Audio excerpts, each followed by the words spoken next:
यूं ही जीवन गंवाने से क्या फायदा, यूं ही जीवन गंवाने से क्या फायदा, चंदन ईंधन बनाने से क्या फायदा, चंदन ईंधन बनाने से क्या फायदा, जिसमें भक्ति की ज्योति जली ना कभी, जिसमें भक्ति की ज्योति जली ना कभी, जिंदगी ऐसी पाने से क्या फायदा, जिंदगी ऐसी पाने से क्या फायदा।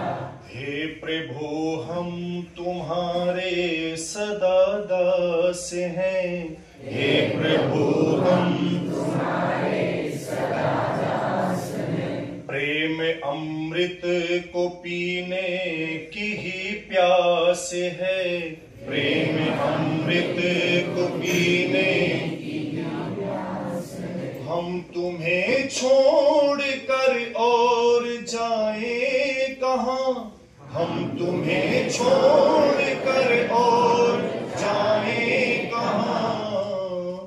छींटे करुणा के दे तू तो जगदीश है, छींटे करुणा के दे तू तो जगदीश है, छींटे करुणा के दे तू तो जगदीश है, छींटे करुणा के दे तू तो जगदीश है। हमारे मध्य में आर्य प्रतिनिधि सभा महाराष्ट्र से चलकर उपस्थित हुए हैं आदरणीय प्रताप सिंह जी चौहान, जिनके मधुर भजनों को आपने सुना है। एक बार जोरदार तालियों से स्वागत करें।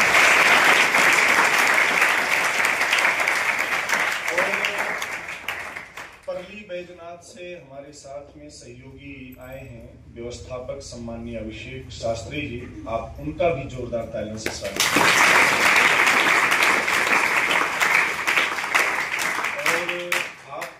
कोचिंग क्लासेज के सम्माननीय प्रमुख डॉक्टर तरंगे सर जी, उनके लिए भी एक बार जोरदार तालियां।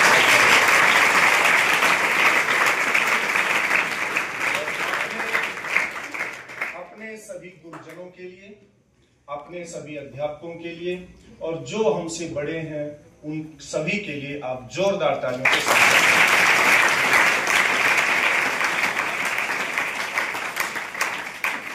केवल थोड़ा सा निवेदन बच्चों आपके सामने।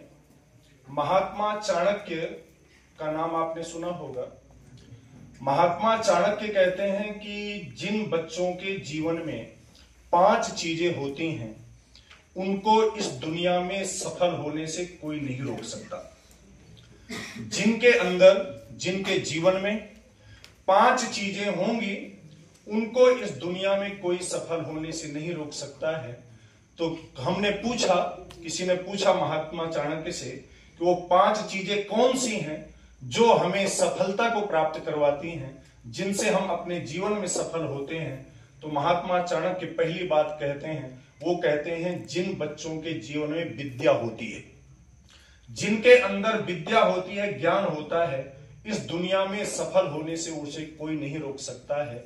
क्योंकि हमारे यहां ये कहा गया है कि जो राजा होता है वो केवल अपने देश में ही पूजा जाता है, जो राजा होता है वो केवल अपने देश में ही पूजा जाता है, लेकिन जिसके पास विद्या होती है, जो विद्वान होता है, पूरी धरती के अंदर उसको पूजा जाता है। इसलिए विद्या का विशेष स्थान है।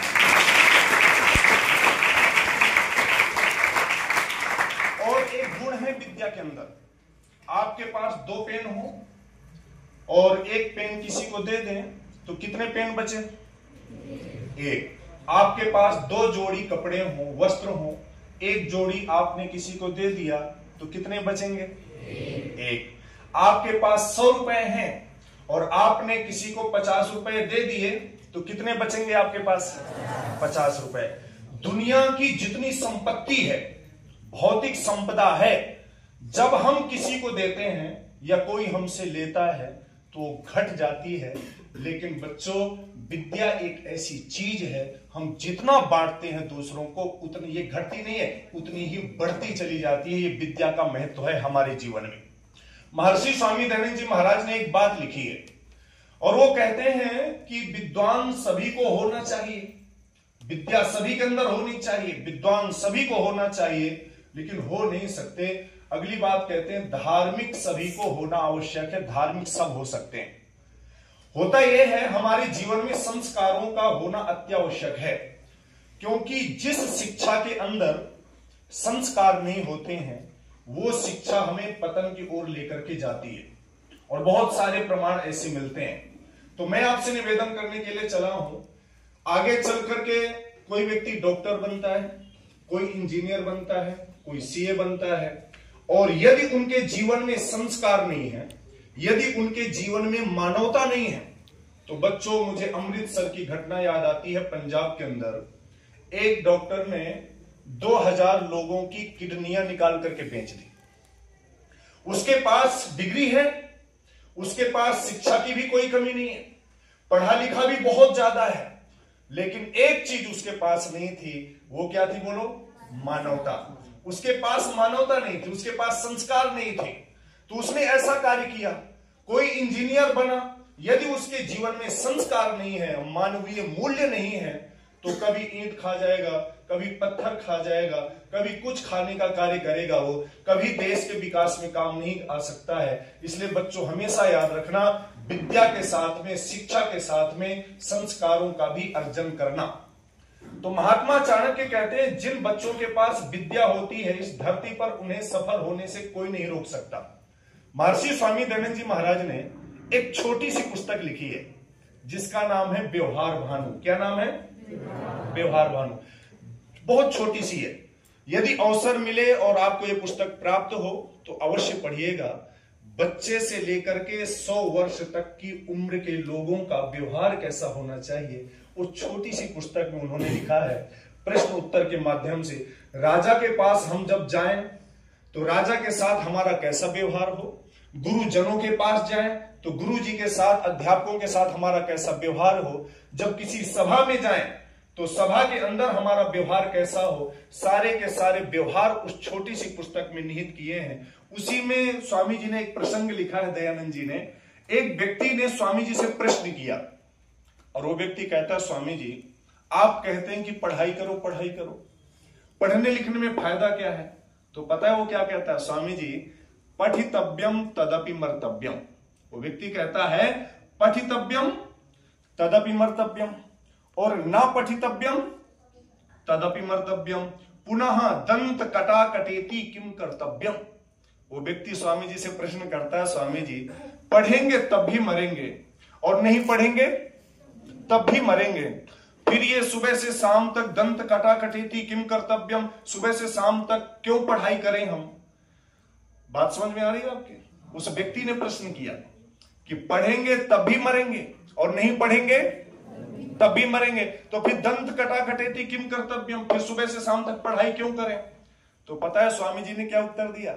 स्वामी जी कहते हैं खादितव्यम तदपि मर्तव्यम, खादितव्यम तदपि मर्तव्यम और न खादितव्यम तदपि मर्तव्यम, पुनः दंत कटा कटेति किम कर्तव्यम। खाओगे तब भी मरोगे और नहीं खाओगे तब भी मरोगे, फिर सुबह से शाम तक खाने में क्यों लगे रहते हो? तो वो व्यक्ति कहता है स्वामी जी बात समझ में नहीं आई। तो स्वामी जी लिखते हैं ना विद्या बिना सौख्यम। इस धरती पर सारी दुनिया के अंदर जिसके पास ज्ञान नहीं है, जिसके पास विद्या नहीं है, उसकी कोई भी कीमत नहीं होती है। जिसके पास विद्या होती है सारे संसार में वो पूजा जाता है। इसलिए विद्या का महत्व हमारे जीवन में है। तो पहली बात महात्मा चाणक्य कहते हैं कि अपने जीवन में विद्या का अर्जन करना। दूसरी बात महात्मा चाणक्य कहते हैं बपुषा। बपुषा कहते हैं शरीर को, जिनका शरीर अच्छा होता है, स्वस्थ शरीर में स्वस्थ मस्तिष्क वास करता है। हमारे यहां ये कहा गया है। और याद रखिएगा व्यक्ति के पास सारी की सारी दुनिया की सारी भौतिक संपदा हो, सारी के सारे ऐश्वर्य हो, लेकिन यदि उसका स्वास्थ्य अच्छा नहीं है तो उन ऐश्वर्यों की कोई कीमत बोलो नहीं है। इसलिए अपने शरीर का विशेष रूप से ध्यान रखना, अपने स्वास्थ्य का विशेष रूप से ध्यान रखना, क्योंकि हमारे यहाँ ये कहा गया है कि जो कमजोर होता है उसके गाल दो ही के काम आते हैं, एक तो बलवान से पिटने के और दूसरा पिटने के बाद मलहम पट्टी लगाने के। इसके अलावा तीसरा किसी काम में नहीं आता है। आपने कभी सुना है कि किसी ने शेर की बलि दी है? सुना है कभी? शेर की आज तक किसी ने बलि नहीं दी है। क्यों? शेर बलवान है, इसलिए हमेशा कमजोर की ही लोग बलि देते हैं। इसलिए हमेशा अपने शरीर को मजबूत बना करके रखना, अपने शरीर को स्वस्थ बना करके रखना, और ये तभी होगा जब आप प्रातःकाल जल्दी उठने का प्रयत्न करेंगे। अच्छा, आप सभी, मैं तो एक बात कहा करता हूं कि जो बच्चे प्रातःकाल जल्दी उठते हैं उनका भाग्य भी उदय हो जाता है, और जो देर तक सोए रहते हैं उनका भाग्य भी सो जाता है। इसलिए जल्दी उठने का प्रयत्न करना।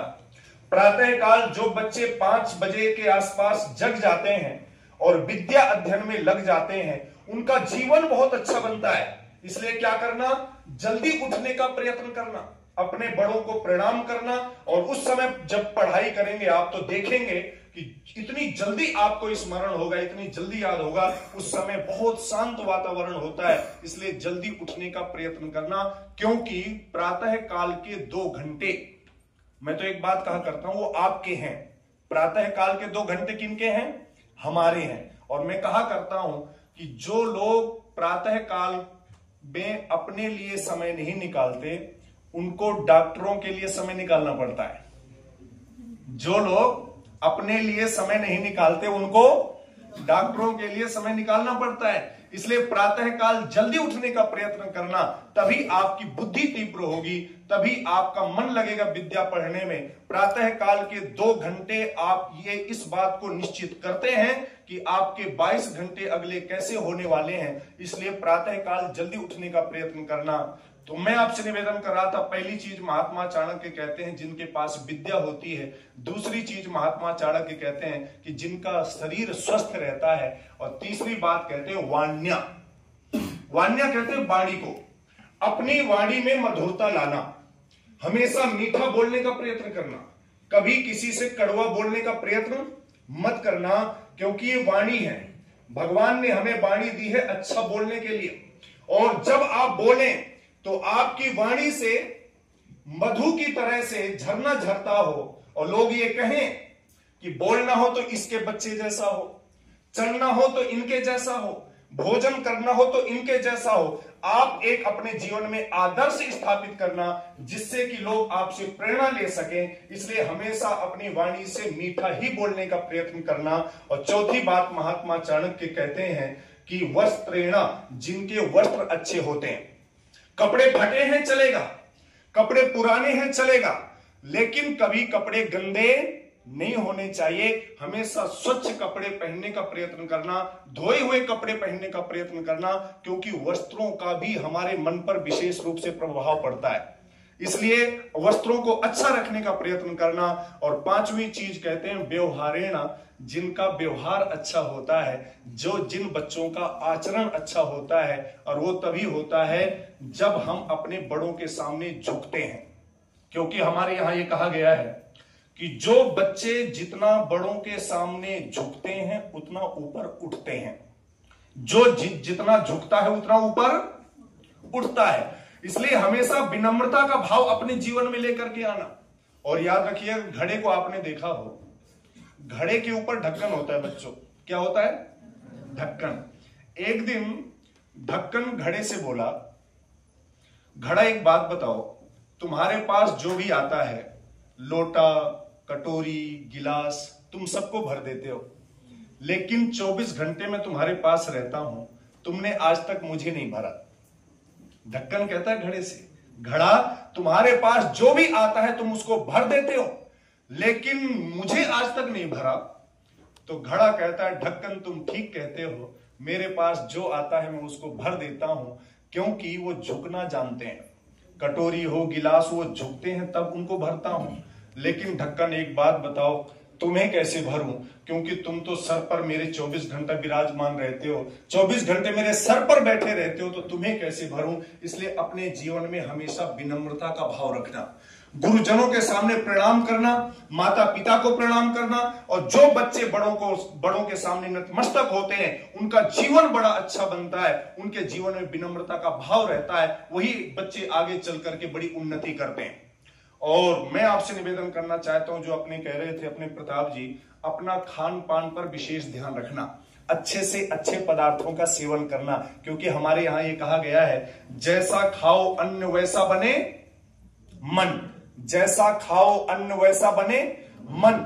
जैसा हम भोजन करते हैं उसका प्रभाव हमारे मन पर पड़ता है। इसलिए अपने भोजन को सुव्यवस्थित करना, अपने भोजन को सही रखना, कभी अभक्ष्य पदार्थों का सेवन मत करना, कभी गलत चीजों का खान पान मत करना, क्योंकि गलत चीजों का प्रभाव हमारे मन पर भी पड़ता है। इसलिए अच्छी पदार्थों का सेवन करना, अपनी बुद्धि को तीव्र रखना और अपने मन को सही रखना, अपने आत्मा की उन्नति के लिए भी आप प्रयत्नशील रहेंगे तो निश्चित रूप से आपका जीवन बड़ा अच्छा होने वाला है, आपका जीवन बड़ा पवित्र होने वाला है। तो ये मैंने थोड़ा सा निवेदन आपके सामने किया है बच्चों, कि बच्चे कहते उसे हैं जो बचा हुआ हो, जो बुराइयों से बचा हो उसे क्या कहते हैं, बच्चे।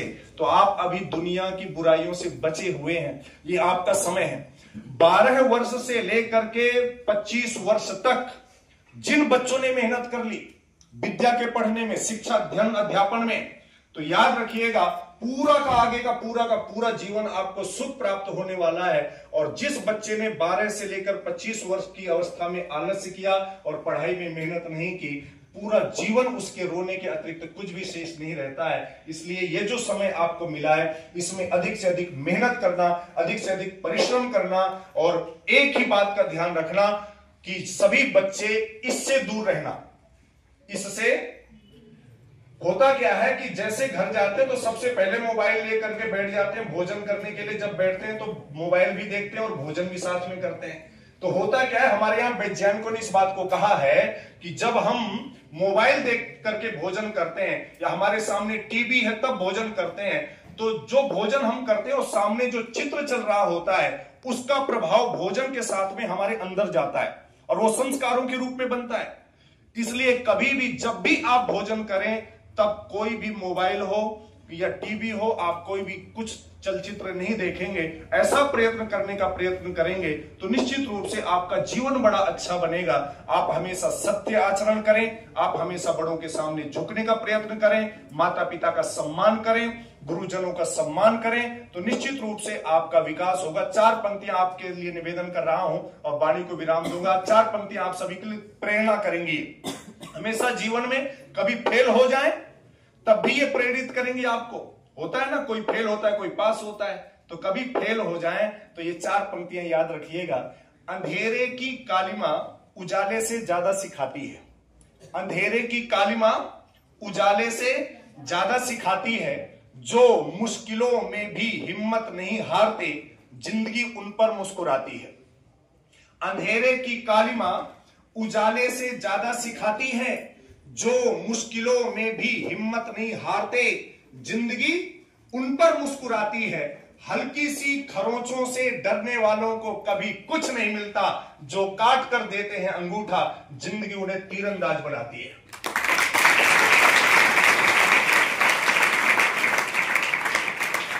इसलिए हमेशा पुरुषार्थ, परिश्रम, मेहनत करना और अपने जीवन को अच्छा बनाने का प्रयत्न करना। हमें जो समय दिया गया था बच्चों वो समय पूरा होने को है और आप सबने बड़े ध्यान से सुना, आपके बीच में आकर के बड़ा अच्छा लगा। आप ही भारत के भविष्य हैं। आगे आने वाले समय में कोई राष्ट्रपति बनेगा, कोई प्रधानमंत्री बनेगा, कोई मुख्यमंत्री बनेगा। आगे आने वाले समय में